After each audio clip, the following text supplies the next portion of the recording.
ये कहानी है दो दोस्तों की जो कि एक छोटे से गांव में रहते थे। एक बार वो दोनों किसी काम से शहर गए और वापस अपने गांव लौट रहे थे।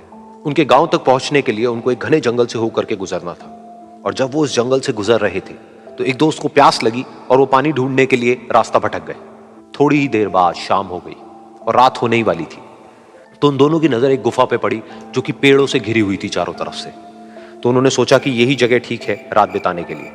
तो दोनों ने कुछ लकड़ियां इकट्ठी करी, उस गुफा के अंदर गए और आग जला करके वहां पे बैठ गए। रात का वक्त था, गुफा के अंदर आग जल रही थी, बाहर बिल्कुल अंधेरा था और कुछ जानवरों की आवाजें आ रही थी। तो उन दोनों में से जो एक दोस्त था वो अंदर ही अंदर डरने लगा, क्योंकि उसने भूत प्रेतों की बहुत कहानियां सुनी थी कि रात के वक्त जंगल में कुछ भयानक आत्माएं भटकती हैं और अगर उनको कोई ऐसा भटका हुआ आदमी मिल जाए तो उसको नहीं छोड़ती। तो जब उसने भूत प्रेतों की बात अपने दोस्त से करी तो उसके दोस्त ने हंसते हुए उससे पूछा, क्या कभी तूने किसी भूत को देखा है? तो उसने कहा, नहीं मैंने तो नहीं देखा, लेकिन मेरे कुछ जान पहचान के लोग हैं जिन्होंने देखा है। तो उसके दोस्त ने उसको समझाने की बहुत कोशिश करी कि यार ऐसी सुनी सुनाई बातों पर विश्वास नहीं करते हैं, अब तू सो जा और मुझे भी सोने दे, मुझे नींद आ रही है। और इतना कह करके उसका दोस्त वहीं पर लेट गया और थोड़ी देर में सो गया।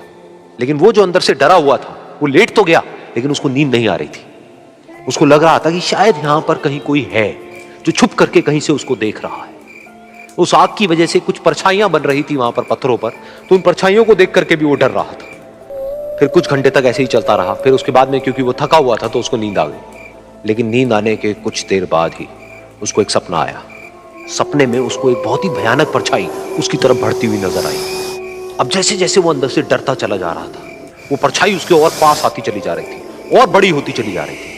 और उस परछाई में एक हाथ उसको नजर आया जिसके बड़े बड़े नाखून थे, और वो हाथ उसकी तरफ बढ़ता चला गया और उसके गले तक पहुंचने ही वाला था कि तभी वो डर करके एकदम से उठा। फिर उसने अपने दोस्त की तरफ देखा जो कि सो रहा था, उसको पकड़ करके जोर से उठाया।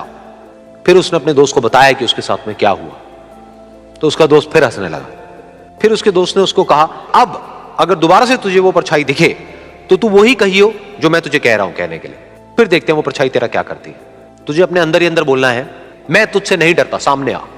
तो उसके दोस्त ने वैसा ही किया। थोड़ी देर बाद दोबारा से उसको सपने में वही परछाई नजर आई और वो परछाई धीरे धीरे उसकी तरफ बढ़ने लगी।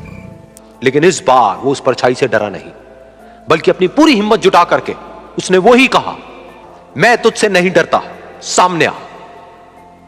मैं तुझसे नहीं डरता, सामने आ। मैं तुझसे नहीं डरता, सामने आ। जैसे जैसे वो ये बोलने लगा वो परछाई छोटी होने लगी और उससे दूर होने लगी। वो बोलता रहा, वो परछाई छोटी होती रही और धीरे धीरे वो परछाई दिखनी बंद हो गई। बिल्कुल ऐसा ही हमारी जिंदगी में भी होता है।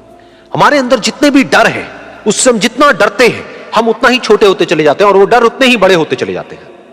लेकिन अगर हम अपने अंदर के डरों से नहीं डरते हैं और उसका सामना करते हैं तो दुनिया का ऐसा कोई भी डर नहीं है जो कि हमें डरा पाए।